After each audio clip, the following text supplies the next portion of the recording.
Hi, my name is Barry Sterling Mitchell. I produce the Sterling Pro Football Net Point Power Rankings and the Pro Football Bias Plus reports. And this is Ben and Barry on football. Hello out there. This is Ben Dickerson, your co-host. The news has been hot and heavy over the last couple of days, and it's just going to get even better as free agency opens up in the NFL. Big time trades, big time movement. A lot of guys out there that still have a lot of juice are going to be free agents. So I can't wait to see where they end up. Well, you hit it right on the head. But let me first say, on a basketball note, you and I are really into this basketball thing, in the midst of some actual football action. You know what I mean? Kyrie Irving just popped 50 plus. Embiid and talking about Harden are looking like the duo to scare all duos for your Sixers, and there's this guy named John Morant who's just crazy out there in the b-ball world. So what are you doing in fantasy? You doing fantasy b-ball? Yeah, I'm doing fantasy basketball. The actual fantasy season will be drawing to an end probably in the next 2 weeks or so. Probably only got about 2 or 3 more games to go before the fantasy playoffs begin. So I'm almost done with that. I'm in either first, second, or third place in every league I'm in. Every ESPN league that I'm in. CBS, struggling a little bit. And in Yahoo, I'm horrible. I don't know why. But in every ESPN league I'm in either first, second, or third place. And I'm talking about roughly 30 teams. Let me remind everybody, Ben is our resident fantasy weirdo. Weirdo?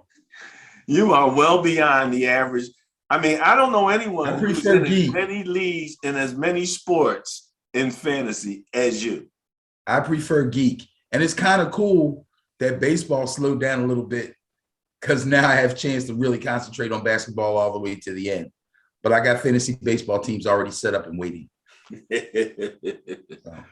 All righty. Well, look, we're going to hit Ben and Barry on football on the Facebook page because we've pretty much kept up with the news and what's been popping over the last week or so, and even up to what's been announced as of today, which is March 9th, 2022. So let's put a timestamp on this because it is truly a lot happening. The franchise tag required cutoff time has come and gone. So the franchise tag people have been tagged. Free agency is opening up and they're getting ready to kick that off.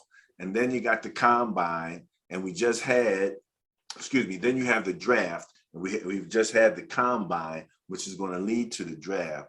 So let's go. I'm going to start where we left off last week, talking about the combine and the 9 fastest expected times. Now, I didn't really track the times for these for this. I don't know if you did or not, but just wanted to, as a warm-up, mention that we already kind of hit that.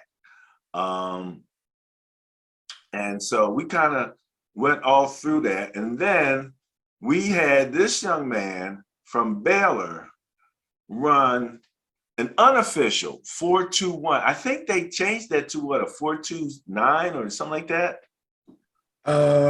Yeah, they changed his to a 4.2 something, which meant that somebody else had an official time that was actually faster. I'm pretty sure Ross still has the record. The Ross still has the record for the top official time, but someone else who ran at this combine turned in like a 4.26 or something. Something below him. Right. So he ended up being the fastest time. Man. But they're saying that this could have been the fastest combine group in history. As far as the number of people that ran sub 4.4, yeah, probably. Well, yeah, the fastest in history. And when we're looking at that now, this is him running that 4-2 unofficial 4-2-1, and again, this isn't a little guy. This guy has a little bit of size, but he runs with great form. So you can see him doing that. I want to skip over real fast right here just to make this quick mention that the NFL and the NFLPA have agreed to eliminate all joint COVID-19 protocols. So I guess, I don't know what that totally means in terms of COVID but it seems as if they're pretty much, you can come in without a mask. I don't know if they care not whether you're vaccinated anymore. That would seem to be one of the protocols. But the NFL was moving away from a lot of what they were doing, especially when they went away from the weekly testing to the random tests. And I always remember the head of the medical group for the NFL said, well, why should we test every week? He said, the hospitals where the doctors work don't test every week. And I'm like, Jamie Christmas. That sounds scary that they don't, to be quite honest with you. But we seem as if we're on the tail end of the heavy COVID stuff. The protocols are coming down with the governments. They're coming down in the schools and stuff. And people are now making, private personal decisions relative to things like masks and vaccinations and things of that nature. So I can't blame them or can't fault them too much, but that's kind of where they are. So anything on that? I know you're going to stay hunkered down in your bunker. So no, actually I'm not. Oh, you've been out and about? Well, yeah, I've always been out in terms of handling business, like the markets and, with the bank or wherever I had to go to handle my business, I've never, told anybody to hold back on that. I was talking generally about parties and, those types of social gatherings. I'm still not running into no room with 25 people running around with no mask on. Yeah, well, you're missing all the fun, man. I've been riding buses and subways and been to football tournaments and, now I will say this, as far as the protocols are concerned, and I know the NFL tries to stay ahead of the curve. Desiree and I, my daughter Desiree and I both went to a Sixers game approximately 3 weeks ago. At that game, we did have to show vaccination cards upon entering. I just heard, I believe, or she heard and told me that the next game we go to, we don't have to worry about that anymore. They've dropped that now.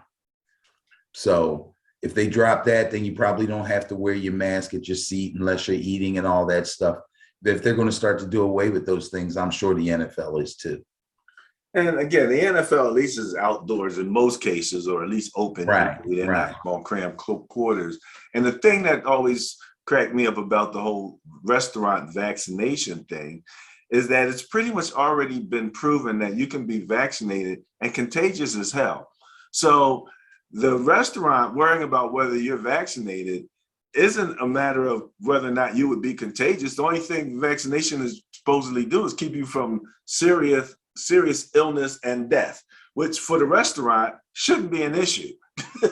Right. It basically means nothing as far as you entering a restaurant. Right. You know what I'm saying? So, but I think they probably just do it to be prudent. To be quite honest with you, probably not even the proper word, but you know what I'm saying. To show that they care. CDC confused everybody because they're the ones who are like changing things, and it changes kind of quickly. And 1 minute they're like, follow the protocols religiously, and then, don't worry about this one, so much. And then they start backing off. So, long story short, the obvious thing is that people who have been vaccinated were still contagious. That's what the restaurant should be worried about. And the thing they're not. The only thing they're that not worried about. Yeah, I know that. I'm just saying, but the only thing that controls that isn't vaccinations, is more masks. And that's what Right. they're doing away with left and right. So, it is what it is.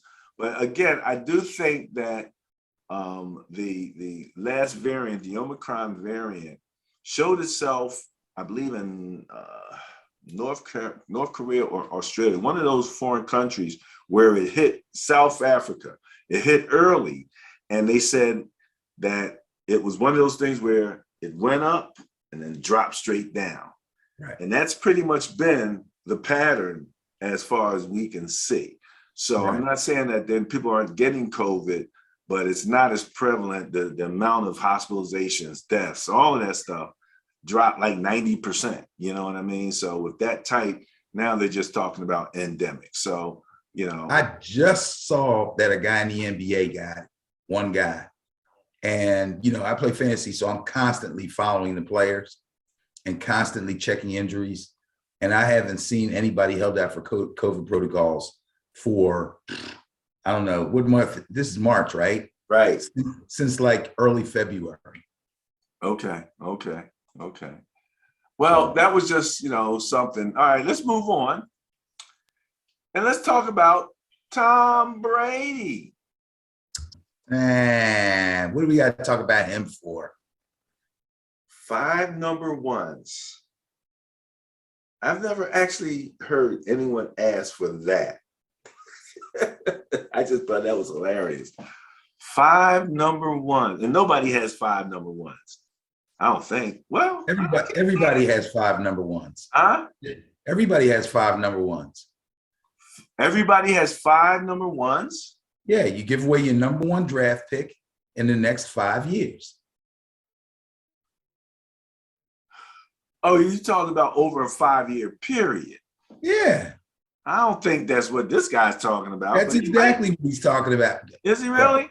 Why would he even bother to ask for number ones if he knew he couldn't get them? Nobody has 5 number ones. That's what I'm saying. The Eagles have, in 1 year, the Eagles have 3. He's being facetious here. That's what I'm saying. He's telling you ain't get Tom Brady because you would have to have 5 number ones to get him.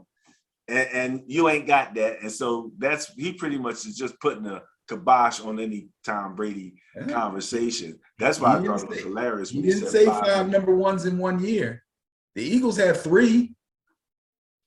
I think that's what he's saying. Okay. I don't. Okay. All right. Well, we'll have to find that out. But this is all we got on this. And this was just sort of a meme thing. So we'll move on from there. Now, Benny, did you see this video? Yes, I did. Do you agree with me? I'd sign him just for... Well, I'll say this. When the draft begins, this won't be forgotten. When it's time for teams to pick, and I'm sure this guy is going to be high on a lot of people's boards anyway, if it comes to a point where a team is having trouble making a decision, if this guy fits a position of need and he's already a high-skilled player, but they have another position of need, everybody wants a character guy, and this guy, no doubt, is a character guy. So it can only work in his favor, I'm so sure. This is amazing. He did this on his own. This is no big deal. If I'm not mistaken, a passerby took this video. This was not he's not aware of that he's being recorded. No, this is some person that happened to be walking, but didn't even know who he was. Just saw what he was doing. All right, let me say this about Malik Willis. I watched him at the combine. You know who he reminds me of physically? Don't say Cam Newton.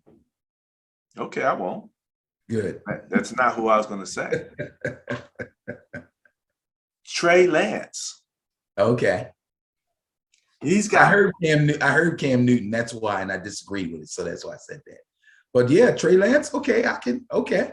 He had the kind of arm that they have to tell him to tone it down a little bit. He Right. overthrew a number of guys on the deep ball. They're saying he's about a year away from really being ready to start, but he played a lot more games than what Trey Lance played. Right. So he might be a little more ready. But beyond some of the other quarterbacks that we talked about, he had an excellent combine and put his name right in there. And what they keep talking about is a weak quarterback class. But in any event, he's right in there on that. So, considering that this is probably true that this is a quote unquote weak quarterback class, and that the expectation is that next year's class will be much better, coupled with the fact that so many teams are going to be looking for quarterbacks. It's going to be slim pickings, but these guys are probably going to go higher than they would in another draft where maybe some of these guys that are coming out next year, if they were all in the same class, some of these guys might be second and third rounders. However, and there's a real good chance that most of them will be at least second rounders. My guess is at best, one quarterback goes in the first round, but we'll be doing our mock drafts later, so we'll get back into that.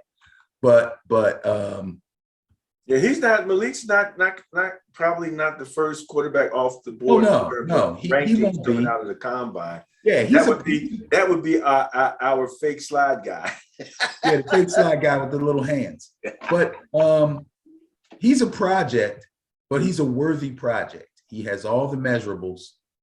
And bro, I saw him throw 2 balls in a row, and then I had to turn to something else.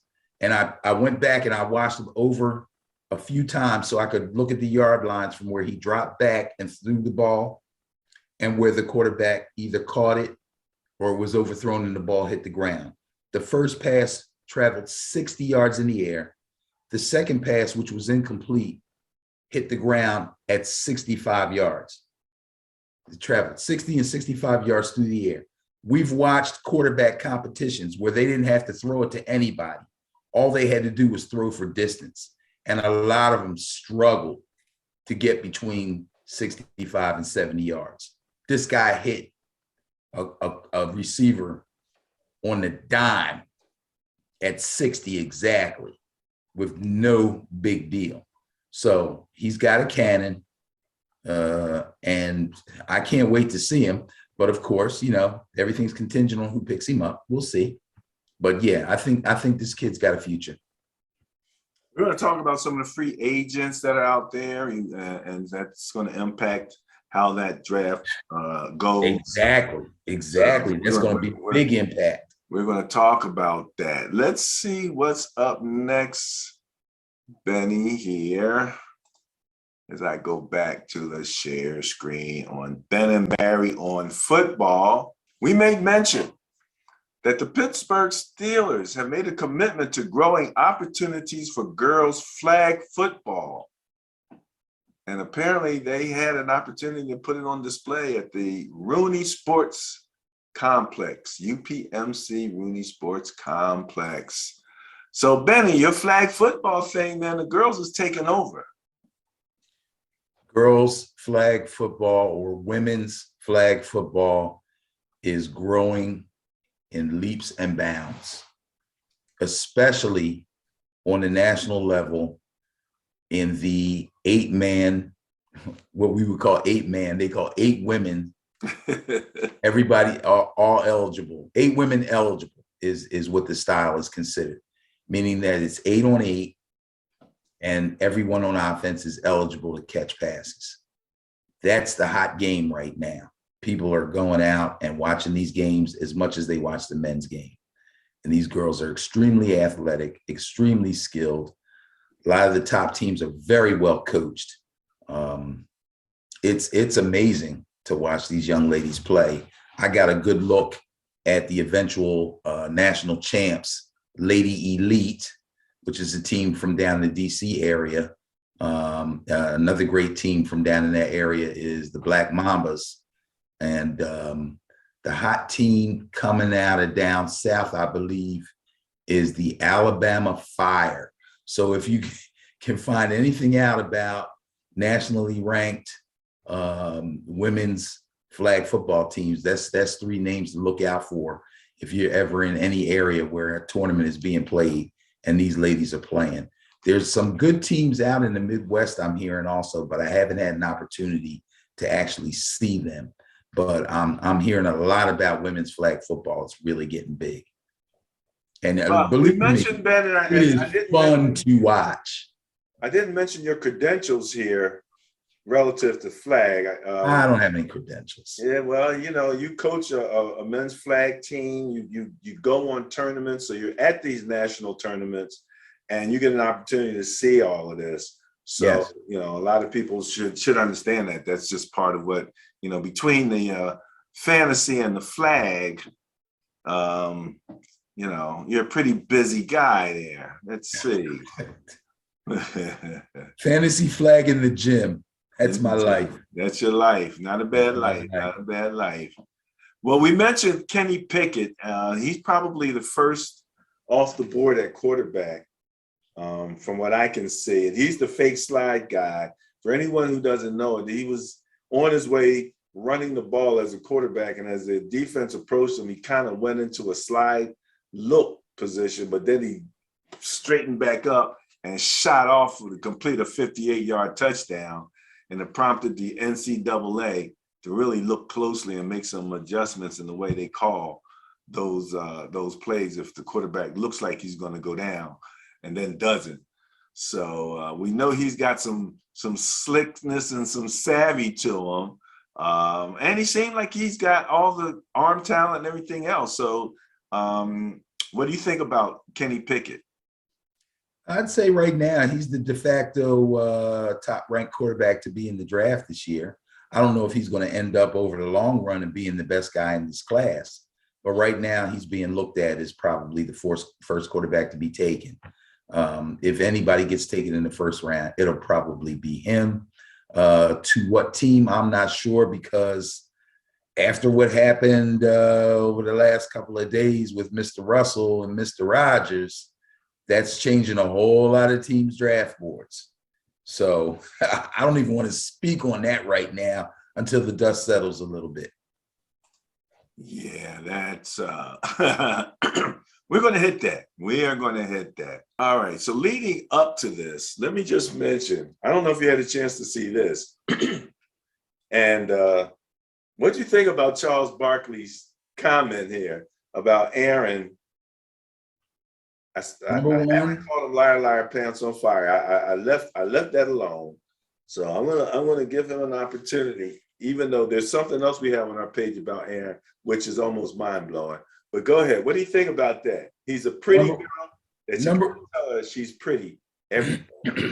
Number one, this is just another of a multitude of reasons why I love Charles Barkley. Somebody else asked me this. Somebody else asked me if I saw this. And I told them, yes, I saw it. And yes, I agree with Charles 100%. That is exactly who Aaron Rodgers is. That's exactly who he is. He's the pretty girl that knows she's pretty, but needs for everybody to constantly tell her that she is. That's exactly who Aaron Rodgers is. It's interesting. We are 60s age bracket, and I look at a lot of the younger ladies today, and so much of what they have on is the fake eyelashes and the wigs and the pieces. And I keep saying to them, do you know how beautiful you are without all of that? You know what I mean? It's like, the answer's no, or they wouldn't put it on. It's amazing. It is amazing. I try to tell them, but I'm an old guy. They ain't paying no attention to me. What can I tell you? All right. What do we got up next on Ben and Barry on football? And again, Ben, www.benandbarryonfootball will take you directly to our podcast page now. And from there, you can find us on our social media, etc. I just wanted to mention this again. This argument or this point came out that the NFL's problem with diversity stems from the owner. It's nice. Didn't we just say that? Yeah, Didn't we just say that 2 weeks ago? 3 weeks ago. Three, excuse me, because we missed a week. I was on my anniversary. I'm telling you, 3 weeks ago, we both said that exact thing. We both agreed we're talking about this and we're talking about that and the diversity issues and why can't more black coaches get opportunities and get coordinator jobs and da da da. And we both pinned it on the owners. And here you have it, folks, right here.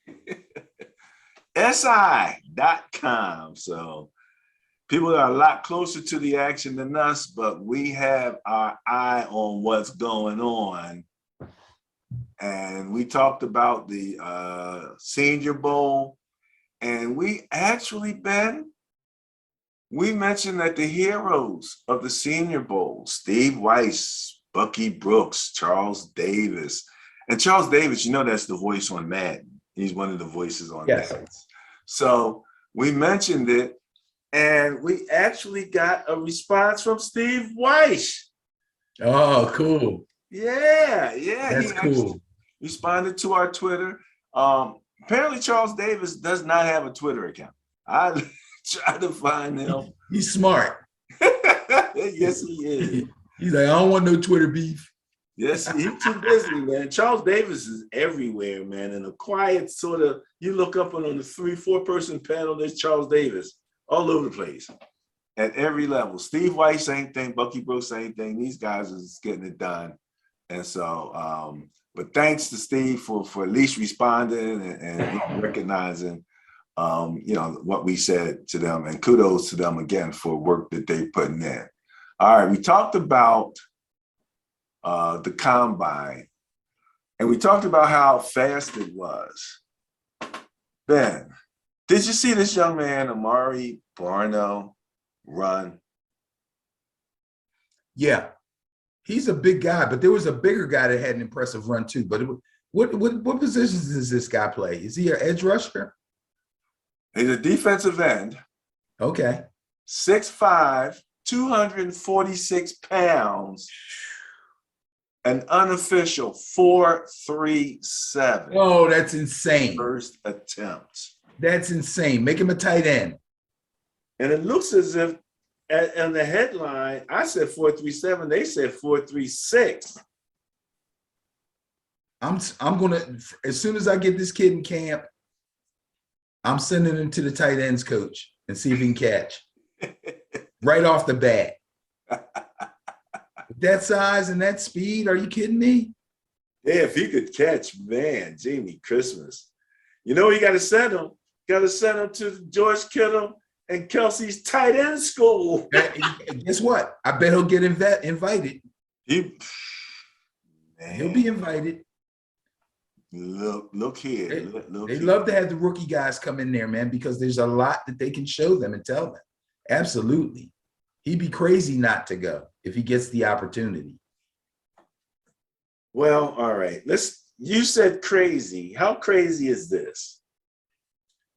Falcons wide receiver Calvin Ridley suspended indefinitely through at least 2022 season for betting on NFL games. Now, first of all, I want to know who snitched on him. No, apparently, you know, this is the thing. All of these betting sites are tied to the NFL. So apparently there is some oversight in the background for NFL players, and something about his betting rang a bell in there to the NFL from, I don't know if it was FanDuel or whichever one of those betting apps, but they're all tied to the NFL. He didn't even make that many bets. About $1,500, he said. But you know what's even weirder? What's even weirder is his response on Twitter. Something to the effect, and let me see if I can pull it up here. I'm going to see if it pulls up. Here it is. I know I was wrong, but I'm getting 1 year, LOL. What? So you got so much money that you're getting a year off and you're just going to come back after a year, and so it's cool. You're good with it. It's like you got a vacation. Is this what you're basically saying?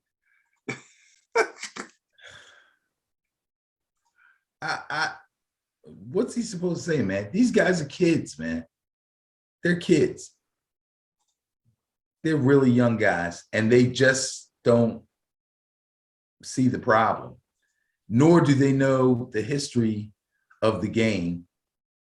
So they don't know about Paul Hornung or Alex Karras or any of the other guys that were suspended for gambling back in the day, or Art Schlichter, or even freaking Pete Rose, who for all the mess that he did betting, did the one thing that you never, ever, ever, ever, ever do, and that's bet on your own team.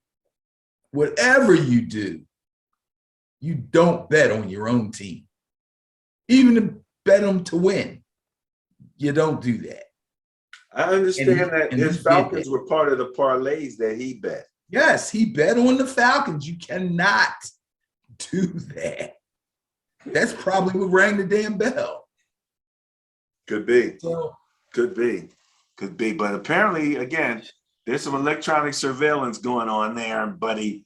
You can screw around if you want to, but if your name is in those NFL roles, you gotta be real careful. Better go bet on some baseball or something. If he gets off with a 1-year suspension, he should consider himself lucky.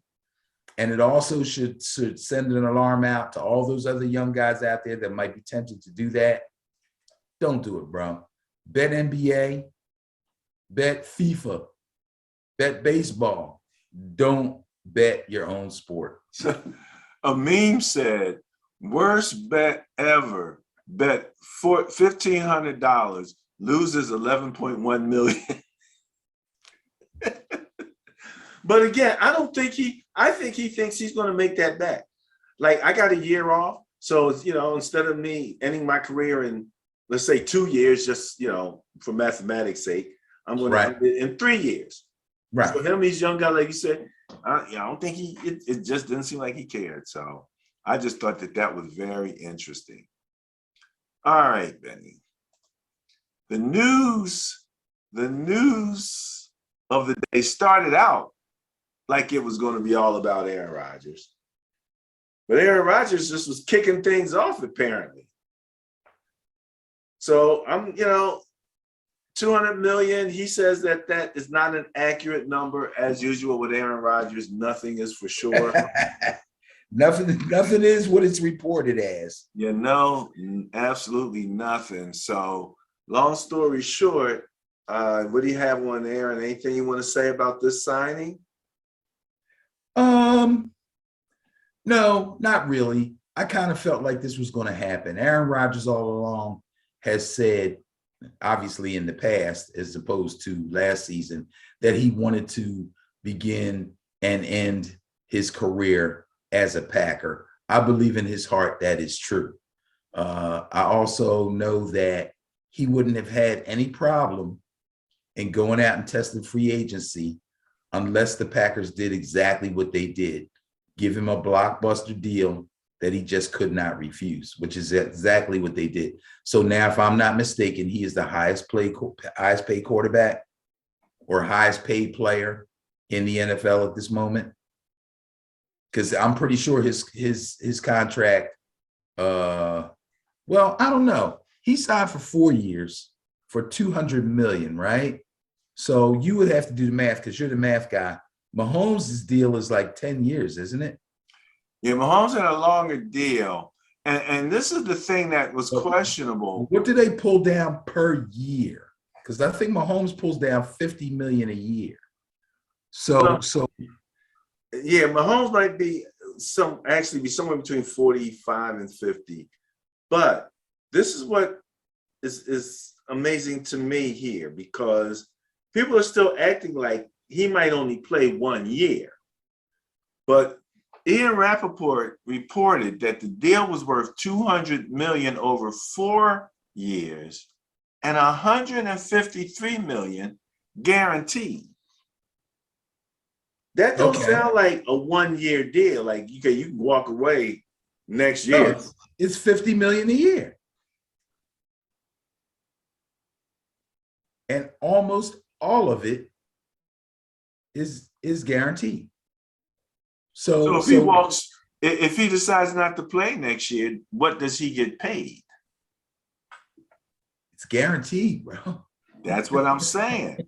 So You guaranteed 153 million on a guy who Charles Barkley said you got to keep telling him he's pretty, or if he don't, he's going to want to leave with your 153 million. Yeah. He said, yeah. Yeah. That's basically what they're doing. You know, I talked to our good friend Mark Russell the other day, and he told me you told him to call me. Yeah, man. So we're talking, and we're talking about salary caps and money and stuff like that. And it was a very interesting conversation. We were kicking it around a little bit, but it got me to thinking, like, Aaron Rodgers is one of those guys who, if they, let's say they go to the NFC Championship game again and they lose again, he could quit. He could say, screw it, I'm out of here. But I believe that right now and moving forward, if the Packers are smart, they're going to do their best to rebuild without looking like they're rebuilding. They're going to try to they already, I think they franchise tagged Devontae today. So yeah, they're going to get this is his first, right? Yes, this is his first tag. Okay. They're going to start trying to stack talent as quickly as they can. Their window now is this 4 years, and it's actually probably the first 3 of this 4-year contract. If they don't win a Super Bowl then they've paid out that money and they've thrilled the fans and they've seen good football in Green Bay, but they're not going to bring home a Lombardi trophy. They got to get this thing right for him right away, because you don't hang on to a quarter. Look at the Denver. You don't Seattle. You don't hang on to a quarterback like Russell Wilson when you know you're rebuilding.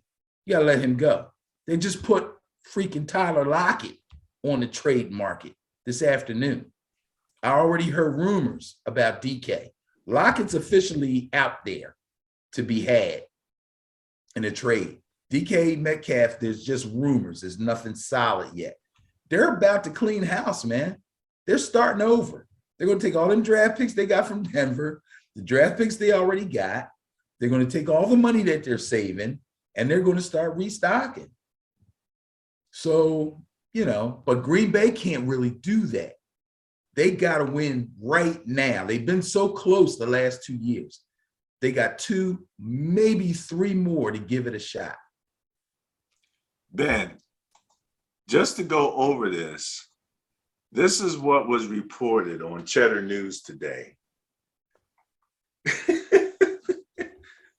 This is damn near the Herschel Walker trade. This is relatively close to the Herschel Walker deal. So they got a first and a second this year. They got a first and a second next. Oh, I'm sorry. They got a first, a second, and a 5th this year in this draft coming up. That's pretty good.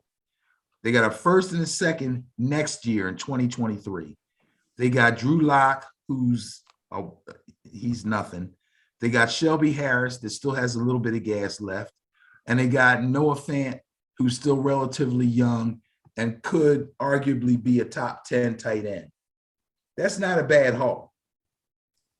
Not a bad haul. And the Broncos got Russell Wilson and a 2022 fourth round pick. That's good. So again, you know, you trade picks and people go crazy. Oh, you got 2 1s and 2 2s and 3s and that.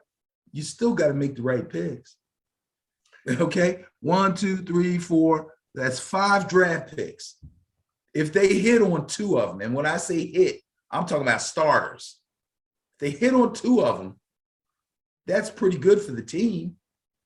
But it doesn't look as good as it looks on paper when you're going, oh my God, look at all the picks they got. You know what I'm saying? So I don't get too excited until they actually start to make the picks and see how they turn out.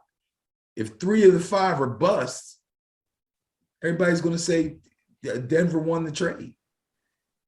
Remember last year, I believe it was, where we brought up the matrix chart that the NFL uses to like calculate, you know, the equivalent of this many draft picks is equal to this many free agents. Remember that? We did that last year. There was a whole chart scenario. I got to go back and revisit that. That had to be around this time of year that we did that, because it's kind of, what we did. But yeah, man, they got a haul for Russell Wilson, no doubt about it. And apparently he didn't mind going because he had the no trade clause. So, no, he wanted to go someplace where he knew he could win right away, someplace that he knew he was needed, and that the rest of at least the offense was pretty much in place. He's got a nice running game there. He's got a decent offensive line that they'll probably look to improve. He's got a nice young receiving core. I believe all three of them are still on their rookie contracts. I mean, you can't beat that situation, man. That's pretty good. I mean, I would hate to lose Tyler and DK, but trying to get the ball downfield to them consistently behind the offensive line that they had was always going to be a chore for him. Now he'll be better protected, and he's got three young dudes that can run, and a running game. Okay. Javonte Williams is probably going to step up and become the number one running back. And Melvin Gordon will either drop to number 2 or he'll get traded. So, Denver's ready to rock, man. I don't know how far they're going to go, because just like the first thing I heard when I cut on TV today, they said Russell Wilson goes from the toughest division in the NFC to the toughest division in the AFC. Yeah. NFC West to AFC West. That's not a cakewalk, bro. Derek Carr, Patrick Mahomes, and my man Herbert. Yeah. Rough. And I understand he said something about he thought that being there in Seattle was damaging his legacy.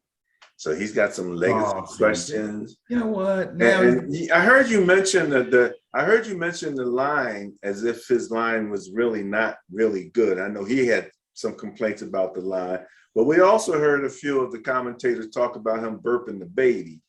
And and all of this, all of the running around and stuff is very disorienting sometimes for a line, And I was telling absolutely that, again, you're the fantasy guy. I play Madden, and I always try to learn something from the game.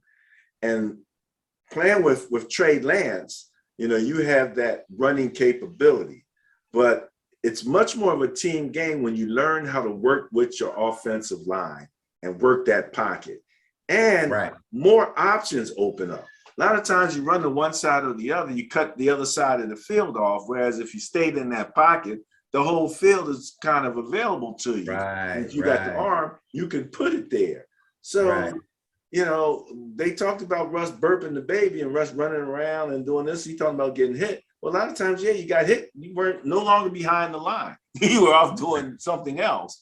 And it's much more of an individual thing. So it's going to be interesting to see if he's going to play the team game, or they looking about, letting Russ cook, which means letting Russ, run around more than really most teams need or should have their quarterback running around, especially if you're spending a bunch of money on them. So, okay. I don't think that's going to happen. Let's remember who Denver hired just about a month or so ago, and that was Green Bay's offensive coordinator. He is now in Denver. So this is the guy that's been working with Aaron Rodgers for the last 2 or 3 years or longer. He will now be coaching Russell Wilson and bringing his offense into Denver. So, all right, there's a little something for everybody to know. I look at Denver's players running Green Bay's system. I see success. Okay, all right. I'm a system guy, so you have to talk a little bit more about the system. We'll talk a little bit more about that. We know Aaron runs intelligently. He doesn't run around unnecessarily. Many times the ball's out of his hands quickly. And that's what I was saying to my wife. It's like, for a line, if the player's a 3-step drop, they're expecting that the ball's out in 3 steps. Now they're looking around, and if the ball's not out, now they're disoriented. They're trying to figure out, okay, what's going on? Where are you all at? You know, same difference. If it's a 3-step, 5-step, 7-step drop, ball's supposed to be coming out. And if it's not, then the offense, which is offense is timing, is rhythm and timing and things. Those things can get a little unglued. And so quarterback's going to take some hits. Let's see what we have next. We have the NFL franchise tag tracker. I wanted to put this up here. And again, oh, good, you got the tracker. I was thinking about that. I was thinking, oh, you know what? I need to go to see if Pro Football Focus has a list. They usually put up a list of all the franchise tag guys who's been tagged, who they expect to be tagged. But I see you have it. So that's a good thing. What do we got here? Orlando Brown is definitely tagged. 16.6 million. And we got to go back and find this. We did the chart where all the positions, that was, for the franchise tag and what that was valued at. I believe it is valued at the average of the top 5 guys at that position. Right. So the top 5 salaries at that position, they take an average of that, and that's what they have to give you when they give you the tag. I could be question wrong, came up in my conversation with one saying Mark, is what is the timing on that? Because let's say you want to franchise, you franchise tag your quarterback, but then a week later, Aaron Rodgers signs a $200 million contract. That franchise tag based on pre-Aaron Rodgers contract or post-Aaron Rodgers contract? I don't know. It's based on whether you sign the tag or you don't. If you sign the tag at the time and then he gets a new contract afterwards, you're locked in on what you got. Tight end Mike Gesicki got tagged. Browns tight end David Njoku got tagged. I don't understand that one. Njoku? They're tagging Njoku on potential. They must really like him there because he hasn't produced. He's been injured. He's been injured for 2 years. He's played off and on. I can't even remember him having a really great day. Not one day. But he has talent. That is true. And no doubt. That's what I'm saying. He can stay healthy is the question. Say he had 475 yards and 4 touchdowns on 53 targets. Yeah, that's a little under 10 yards a target for a tight end is not bad. They're tagging him on potential. They believe in him, so they will pay him. Bengals safety Jesse Bates. That's a good tag. Tag value $12.9 million. Cowboys tight end Dalton Schultz. I like Dalton Schultz. I know some people that don't. I know some Cowboy fans that don't like Dalton Schultz. I like Dalton Schultz. I think Dalton Schultz is a really good tight end and will be a top tight end for some years to come as long as he stays healthy. I think he's worth a tag. You don't want to lose him. Well, your boy here, you tell me what you think about this tag. Davante Adams. Yeah, that's a must. That's a must. You have to tag him. Once they sign Rodgers, they had to put the tag on Davante Adams because they cannot afford to actually pay him what he's probably worth. They're still going to have to give him a lot of money because I'm sure the top 5 paid wide receivers in this league make a lot of money. And if he wasn't already one, he was darn close to being one. So he's going to get a nice paycheck. But there's no way they could negotiate a 3 or 4 year deal with him. It would be too much. They wouldn't have the money. They're too far over the cap. Well, they normally manage that pretty well. Down the line, but they got to manage it to keep all the other guys that they need to keep. Well, right now they had to tell Aaron Rodgers that he was really gorgeous, and that's what they did. They said, "Oh, you're the most gorgeous. You're the gorgeousest." Chris Godwin took the tag. Well, at least they're saying he got the tag. Now, this is interesting. He's a wide receiver. Their tag value is 18.4 mil. And okay, it's the same as Devontae. Okay, so you got consistency. That's the average. There. You got that consistency. Good. I wanted to see that. All right. So he's going to be there. Although they don't know who the quarterback's going to be. You think it's going to be the rookie that they drafted? Who for who? The Bucks? Yeah. No way. Bucks are going after a veteran. Look, when Rodgers signed and Wilson signed with their new teams, and these other guys are getting kind of locked in, every time that happens, another team starts looking at Deshaun Watson. So, something's got to give with Deshaun Watson sooner or later. And there's going to be a mad scramble for this dude. I'm telling you, because everybody else at this point, talent-wise, to me, that's free is a secondary guy to this dude. Well, the Panthers seem to be really hot on him. So I know they put it out, but he's going to go through a few court appearances for the next few days. And for what I understand, he's going to plead the fifth on the criminal stuff. Okay. And I always remind people, again, the differential between civil and criminal. Criminal, it's beyond a reasonable doubt. And that's why OJ got off. Civil, it's a preponderance of evidence. And that's why they took everything OJ had.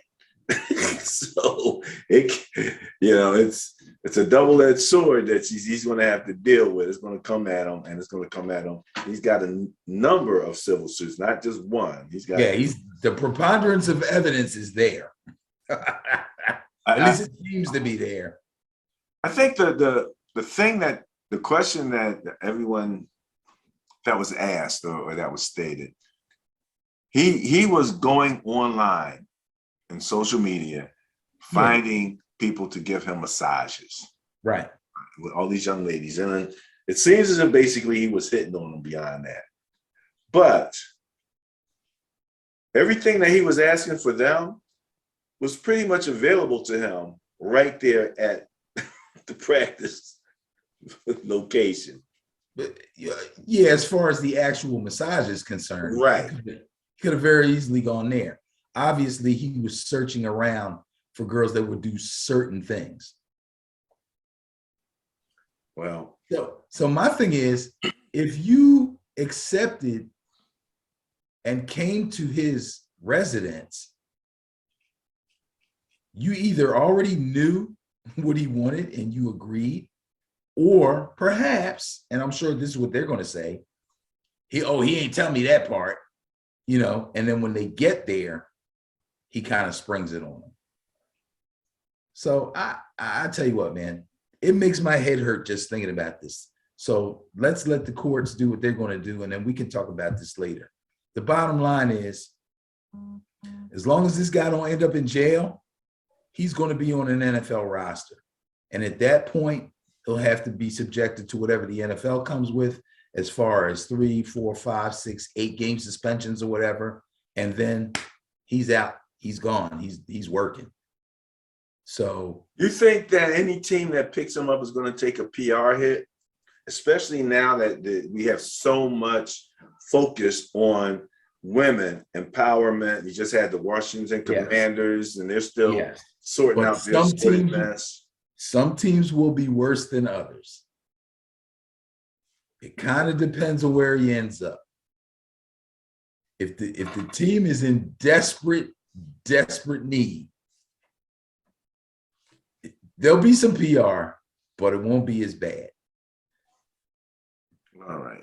If he was to come here, if he was to come to Philadelphia, oh God, it would be. You see what they did to Michael Vick? Holy schmoly. Yeah. And he killed dogs. You know what I mean? Like, it would be bad here because Philadelphia, although they're willing to forgive and forget a little bit, and they did the fans welcomed Michael Vick with open arms. Peter got on his case, but the fans loved him. And they looked at the facts. He went to jail. He paid his dues. He did his time. He came out. He did his charity work. He did his, everything he was supposed to do. And there were people that were saying, yeah, well, he's doing that because he has to. But he still did it.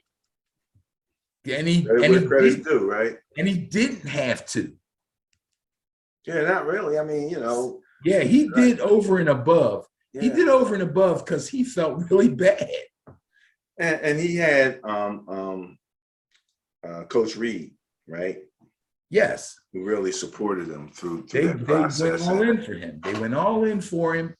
And Coach Reed knows what it is to have problem child. That's right. That's right. This thing with women is something different, man. It's gonna be interesting to see what happens and where he ends up, but he will be an NFL quarterback again. I would guarantee that. He guarantees it. Ben, did you know that Aaron Rodgers officiated David Bakhtiari's wedding? Okay, so I saw this article and I did not want to read it because I'm going to start calling Aaron Rodgers some kind of a weirdo or something. This guy is not an ordained minister as far as I know. He's not a rabbi. He's not an imam. What's going on? You tell me. I had to look up Officiant just to make sure I understood what he was doing and how much it's one of those words where they say, the meaning of the word from the context. So you kind of knew what it meant, but I was like, okay, can anybody do this? And you read the thing here and it says, officiates a wedding ceremony, religious weddings, like you said, pastors, priests, and everything. So I don't know what he had to do to be an officiant, if he just needed to get the official officiant license from the local township or whatever. And then he could go in and say, I now pronounce you man and wife. But Aaron Rodgers, it's just amazing, some of the things that are going on with him. So I just thought that was extremely interesting that he's actually doing weddings now. So he can do whatever he wants to do. Man, how about our boy Prime? Oh, yeah. This turned out to be way worse than I thought, man. I know they used to tease him about his toes being jacked up. Yeah, well, turf toe is what ended his career. Right. And I believe during a turf toe surgery of some sort, something went wrong and he got some blood clot issues, and then they had to remove 2 other toes. So, yeah, but he'll be okay. Interesting that this happened through the season. Yeah. And we knew he was riding around on a scooter and all of that, but he pretty much operated like nothing was going on. Yep. And then now that the season is over, he lets this information out. So I thought that was just interesting timing in and of itself. Mm-hmm. But yeah, get well soon, Prime, man. So do they do artificial toes, or do they just let you go with that now? I don't know. He doesn't need, he'll be all right. Ben, this to me has been such a sad period with the attacks on Ukraine. I'm particularly sensitive, I think, to what's happening with the women and the children and the babies. Right. And I thought to myself, we follow the Association of Football International, AFI, or something of that nature. We've actually tracked the international growth of American style football. And I wondered, did they have that in Ukraine? And apparently it was growing pretty fast for males and for females. Wow, that's great. Yeah. But now that the Russian death machine is advancing, I'm assuming that American style football is going to be a casualty there. I don't know if the Russians will allow it. I don't know if they have any American style football in Russia. You might wind up in the Siberian landscape or something like that. So I bet Siberia's probably got a really tough team. They just might.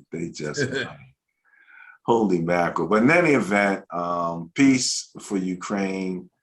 Let me mention real quick. I asked the question, why isn't Ukraine in NATO? They've been an independent nation now since, I believe, like 1996 or something like that. It's been that long? Yeah, it's been a long time. They've had like a few different presidents. They actually have already dealt with a Russian invasion in 2014. So Russia has been about not letting Ukraine be a part of NATO all along for a long time now.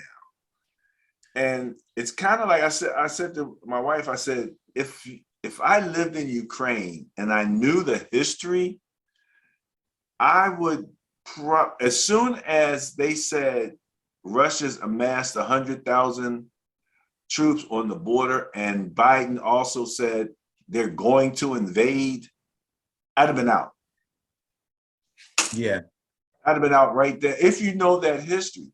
And if you ever want to see, I think I posted on my Facebook page, but you can search out why Ukraine is not in NATO. And I believe it's a Wikipedia page that came up. Oh, okay. I'll have to look at that. That would be interesting. My first question would be, when did they solidly become a democratic, a democracy? Right. And they broke away from Russia and became an independent country. Right. But did they have a solid democracy right away, or did it take them some time to establish that? Well, the point that I saw was that there is a level of bureaucracy in joining NATO that is way beyond anything we experienced in our careers in corporate America. I got you. There have been something called membership action plan, a MAP. And every time I'm reading down here, it's like, well, we're going to suggest that they get a MAP, a membership action plan. Then 10 years later, they were talking about a membership action plan and thinking about offering them a membership action plan. And then there's been some resistance from Ukrainians about joining NATO, but that's changed over time. They went from, resisting it to now, maybe 30% or 60% resisting it to 60% supporting it now. Yeah, well, if your country damn near gets overrun 3 times, you kind of start to take sides a little bit. Oh man, it's crazy. So it's not 100% Ukraine's fault for not being in NATO. There's other things afoot here. Oh yeah, but they also didn't help themselves, because again, you had some presidents that were for it, and then you had some presidents who were against it, all before Zelensky got to power. Right. You know what I mean? And then you do have some parts of Ukraine right on the outskirts who are, Russian separatists. So, you've got that little piece of it, so it's kind of crazy over there, but I never saw as much bureaucratic jargon as what I've read in the breakdown on why they are not in NATO. And it's sad, again, for the children, number one. So, okay. You can go to Ben and Barry on football. I did take out this piece from our last week's post about the Black 14. So now you can go and see it as a short clip, less than 10 minutes on YouTube. And We talked about this at length. These young men were thinking about how to protest and got kicked off the team. So go back and take a look at that. All right. We talked about the franchise tag tracker. We also are giving you the free agency tracker.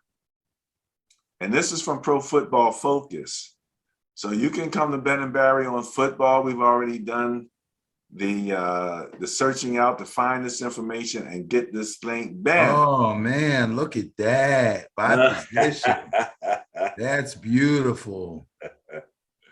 Oh, I'm on that tonight, man. Oh man. I'm on there tonight.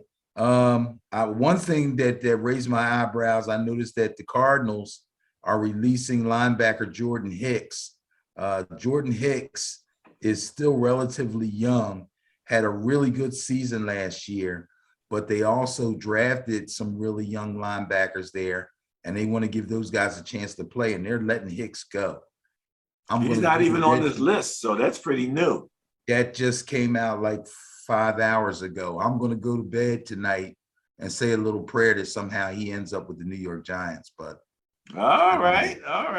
I know that may not happen, but I'm going to try. Shoot, I take him and Bobby Wagner at this point. Yeah. What about Von Miller? Would you take Von? I couldn't say no to Von Miller. I don't think Von Miller has any interest in coming to the East Coast. I think he likes it out where he is. I think he wants to go back to Denver, to tell you the truth. Well, now that Russ is there, he's been joking about that a little bit. Yeah, he probably didn't even really want to go. But when he saw where he was going to go, he's like, oh, I'll get me a ring. So I'll go. But I don't think he was real happy about it. He's thrilled now because he won a ring, but now he's already flirting with them to try to come back. So. Well, you've got a pretty good list here. Interior, defensive, and offensive linemen, all these free agents.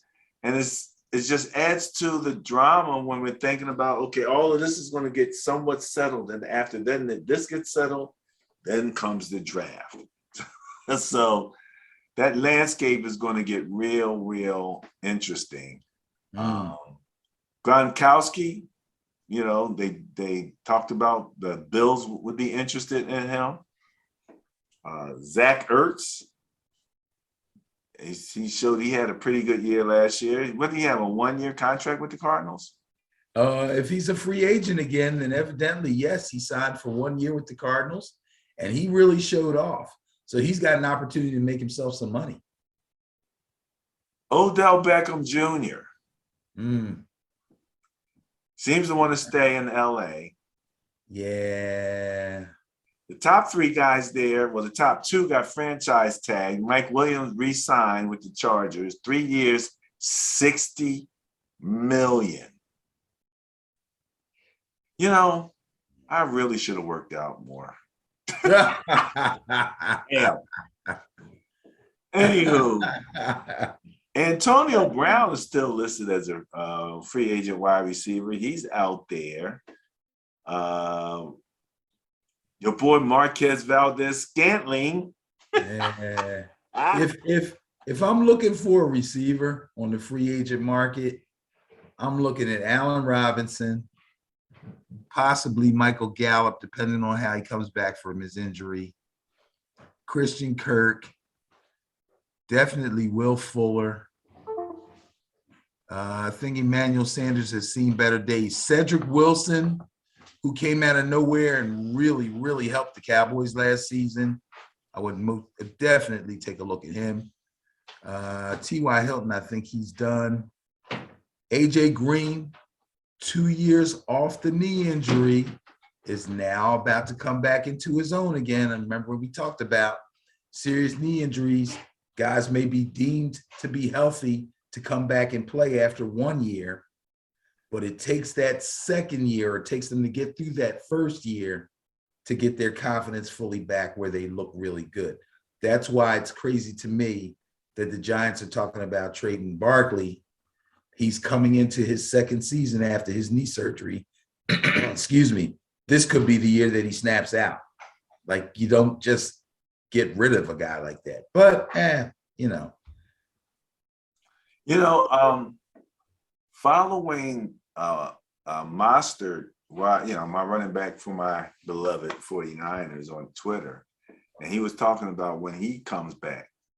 And it's weird. I kind of said to him, or I posted to him, that between him and Mitchell could be the best running back tandem in the NFL. I don't know if he ever looked at himself as part of a tandem. He might be saying, who's this guy talking about tandem? Well, that's just because the Shanahan system calls for a bell cow back. But the move toward tandems or 1-2 punches or whatever you want to call them is really, really taking hold with a lot of other teams too. Whether Shanahan would want to go with that or not, I don't know. But if they both make it through camp healthy, he's almost going to have to. And you still got Jeff Wilson in the wings. And Raheem is listed as a free agent. Okay. So I didn't know that. There's a possibility that he goes with Mostert and Mitchell and lets Mostert test the free agency waters. I tell you what, I'll be keeping an eye out for him because wherever he lands, fantasy-wise, I may be interested. I'm thinking if Garoppolo leaves and they decide to go with Trey Lance, they might be able to sign a Raheem. Oh, yeah, sure. They'll have extra money. They'll have more money, yeah. They've got other needs, though. Well, running back, let me tell you, he is special. He's special as a running back. Mitchell's I agree with you, but I don't know that the team will agree with you. We're talking about the San Francisco 49ers, the team that has had the best luck with running backs over the last 10 years, probably, than any other team in the NFL. Luck, you call it? Luck? I have to call it luck. You didn't even know who these dudes were. I had to tell you who they were. And it's your freaking team. He gets these guys out of nowhere. What college did Mostert go to?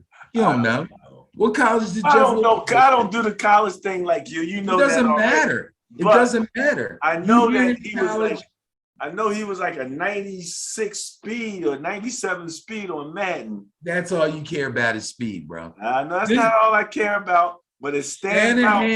When you have a running back who's the fastest guy on your team and potentially one of the fastest guys in the NFL, it stands out. Yeah, you've had a bunch of fast guys there. Where are they now? But they're not as fast as him. They're on benches. Not as fast as him. And practice squads. Hey, Ben, this is going to crack you up. On the updated rosters now for the Niners, they have Deebo Samuels listed as a running back. Sure, why not? Well, his rating is 0. They don't know how to rate him. They shouldn't try. I bet you Pro Football Focus will have a rating on him before the season starts. Oh, I'm sure they will. As a running back, much less, you're saying. Yes. Yes. And you know the NFL is a copycat league. Guess who's a prime team to take a player and try to fit that mold? The Giants with Kadarius Toney. Oh, you think Kadarius could do that? He did it in college. Okay. He was a part-time running back in college, as well as a wide receiver. Some team is going to take Kadarius Patterson and try to do that because he do it too. I read something today. I just read the first paragraph, and they said, now that a team has finally figured out how to use Cordero Patterson, and I just fell out laughing because yes, he is now really worth something. Like it took the Falcons to unlock the mystery of Cordero Patterson. Who is he? What is he? And now they know. And he worked on his running skills, and he worked on his cutting and his hitting the gaps. and stringing plays to the outside and taking handoffs over and over and over again. And he turned himself into a viable running back. And now he's going to get himself a nice contract with somebody. Good for him. He runs with power. I mean, like a running back should, but he's got that speed and quickness. And yeah, he's just so tall. Yeah, that's the lankiness kind of problem. Yeah, certain situations, but yeah, I think he's going to be okay. We've gone through just about everything. There's one, and there's just one more thing that I did have on the page, and we got all of these lists. So I wanted to make sure that people understood that we also have the combine results. So you can come to Ben and Barry on Football. Again, this is on the NFL site, but you'd have to find it. And if you come to Ben and Barry on Football, it's right there for you. Who had the best bench press? Huh? Who had the best bench press? Who had the best bench press? Well, it's interesting when you get to the bench, the numbers of people are kind of small. But Zion Johnson. Oh, that's right. 32 reps? Bro. Hold up. Okay. Guard, tackle, edge rusher. Oh, now listen. Kayvon Thibodeau is could possibly be the first edge rusher to go. He did 27 reps at 225. That's not, that ain't lightweight, bro. 225 ain't no joke. Oh, yeah.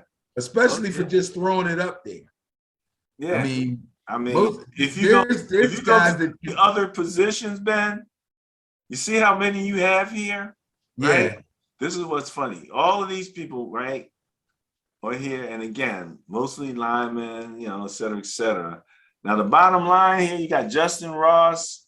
Wide receiver got it up 11 times. That's good for a receiver. That's great. Receiver, not bad. The freaking kicker got it up 12 times. He beat the wide receiver.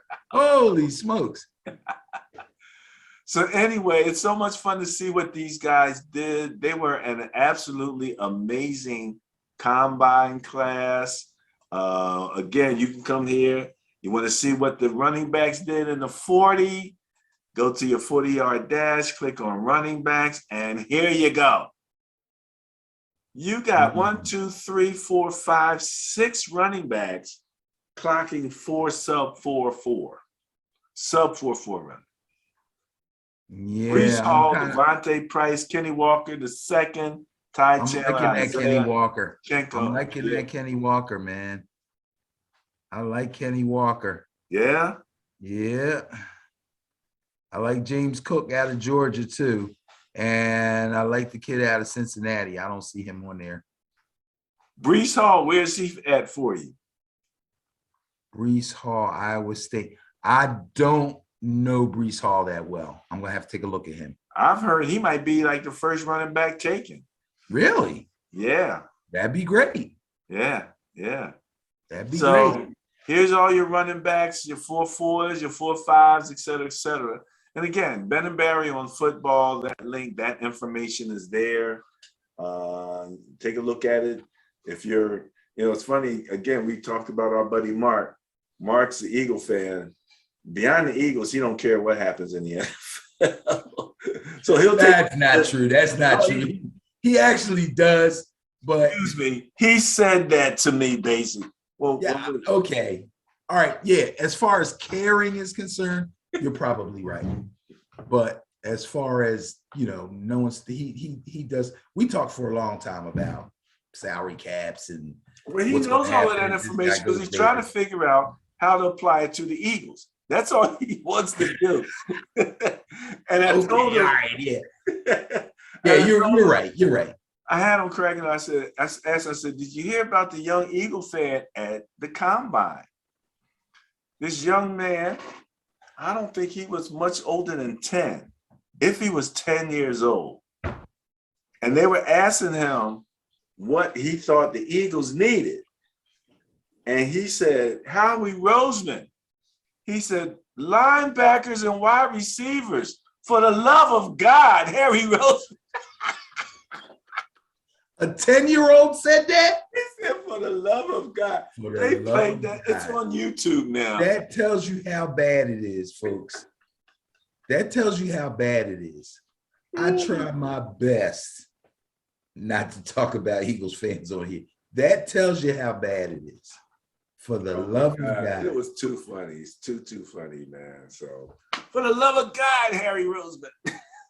Linebackers. Give me some linebackers.